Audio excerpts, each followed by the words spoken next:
तो देखा आपने, लक्ष्मी ने अपनी मेहनत, जज्बे और जुनून से इस बात को साबित कर दिया है कि अगर आप में हौसला है, कुछ कर गुजरने की तमन्ना है, तो जो मुश्किलें हैं वही आपके लिए राह हमवार करते हुए नजर आएंगी। बस आप अपनी हिम्मत और हौसला कभी ना छोड़िए। और अब समय हो रहा है आपसे विदा लेने का, लेकिन जाने से पहले आपको एक और खूबसूरत तस्वीर से रूबरू कराते हैं। जी हाँ, एक ऐसी तस्वीर जो कि नकारात्मकता से सकारात्मकता की ओर ले जाती है। जी हाँ, क्या आपने कभी सोचा है कि एक कविता सैकड़ों जानों को बचा सकती है? नहीं ना, कुछ ऐसी ही बयान करती है ये तस्वीर।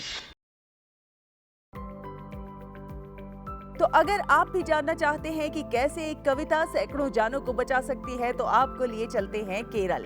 केरल की सबसे लंबी नदी पेरियार अलुवा नदी में पहुंचकर दो भागों में बंट जाती है।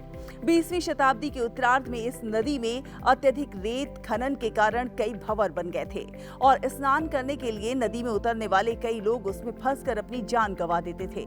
1999 में जब Aluva saint Mary high school में पढ़ने वाले दो बच्चे दोपहर के भोजन के समय यहाँ स्नान करने आए और एक भंवर में फंसकर उनकी मृत्यु हो गई, तो एक कवि ने इसका समाधान खोजने की जरूरत महसूस की, क्योंकि हर साल यहाँ पर 4-5 लोगों की मृत्यु हो रही थी। उन्होंने 20 पंक्तियों की एक कविता एंटे मैकेले यानी कि मेरे बच्चे कुछ इस तरह लिखी है कि माँ नदी के रूप में अपने बच्चों से बात करती है और नतीजा ये हुआ कि सैकड़ों बच्चों की इससे जान बची है। जहाँ भगवान शिव की जटाएं फैली हैं, वहाँ से मानव शव निकाले जा रहे हैं।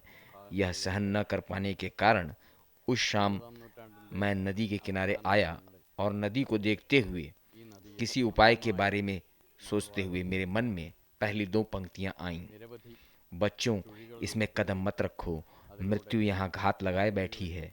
ये दो पंक्तियां मैंने यहीं लिख डाली।